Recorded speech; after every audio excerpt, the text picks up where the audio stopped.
Hey y'all, welcome back to the ranch. I'm Jared Paul, and you know my daughter Stella Lucia. And today we're going to continue on with the seemingly never-ending task of organizing my evergreen bonsai. So I have the two Thuja occidentalis. Actually, I believe they were labeled from the nursery a few years ago as American Arborvitae, the two of these. So I'd like to grow them as twin topiaries, about 3 feet tall. They got a little leggy, and I pruned them late in the fall a couple years ago. And my buddy Matt Brennan said, bad time to prune them, and he was right. So this is what they look like 2 years later. Not much growth. So I might just nip the tip on that one on the right, just to get them close to the same height. And then it's probably 2-3 years I'll let them grow wildly. Eventually raising the canopy a bit and having a nice full top, nice full round top.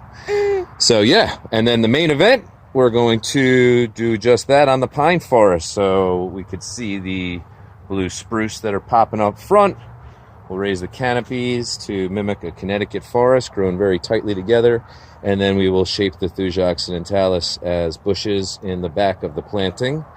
Probably won't get to building up the path and doing the landscaping today, but at least raising the canopies. So that's a first time on this planting. All done from seed. From seed, this is going on their 4th year. So, woo! Lots going on, right, Stella Lou? Stella's crawling now, so it's absolute insanity here at the ranch. So that's what's coming up on today's episode of Jarhead Bonsai.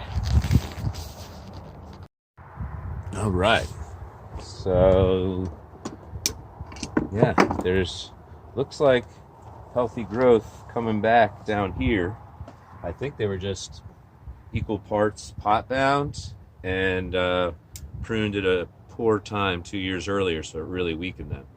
So I'm just going to take a little bit of height out of this one just to even them up a bit. And these are going to be going up front of the property underneath 2 really old cedar trees.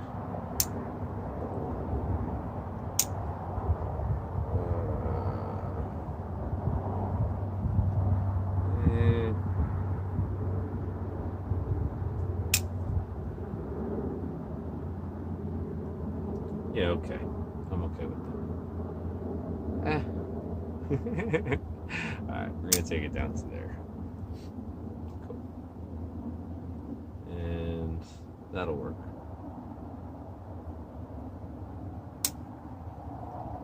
Cool. Alright, on to the main event. So, not much coming off of those.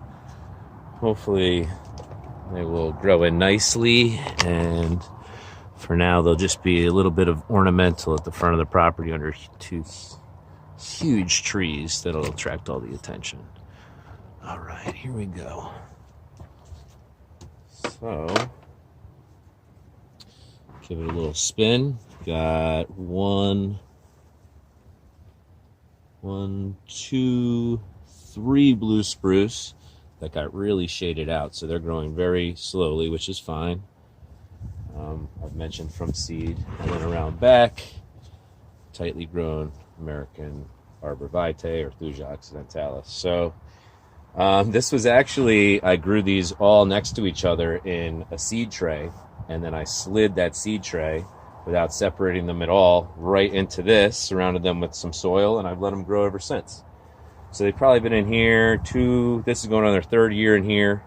And then they spent their 1st year growing from seed in a seed tray. So why don't we start with the Thuja? I'm just going to take down the top. Totally just going right across. Like I'm trimming a hedge, because essentially that's how I'm treating it. I just want a nice full, like lush background as you're looking in the front of the planting, as if you're walking up the trail into the forest. It'll kind of give like that dense forest feel.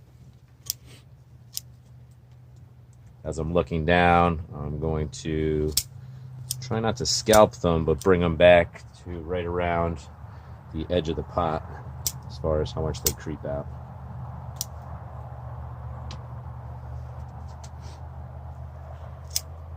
I'm loving this sun later in the day because Normally it would be dark, you know, all through winter. It's dark already an hour at this time. And everything's dormant anyways, so you can't really do videos.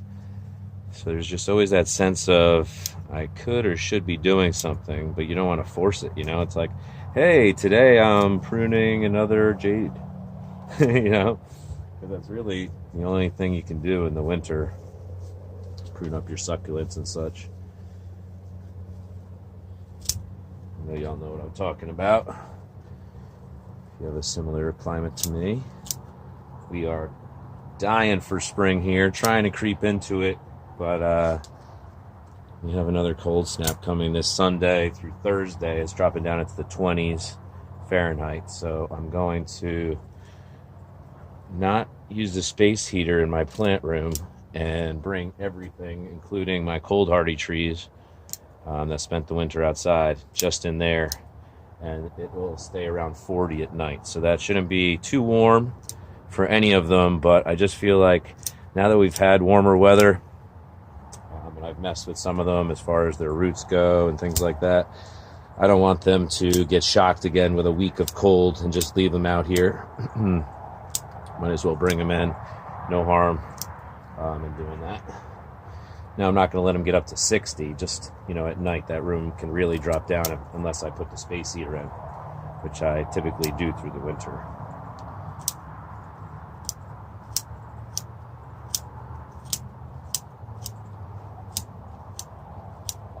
This is a ton of fun. I don't know if you can tell, but I'm just basically making a wall here because this is the absolute back of the planting, and the only interest I have in this is from what you can see from the front of the planting, which we won't know until we raise the canopy on the pines.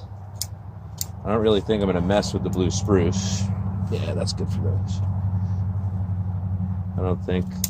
Yeah, let's take off. Might as well nip all the tips, right? Nip and tipsy.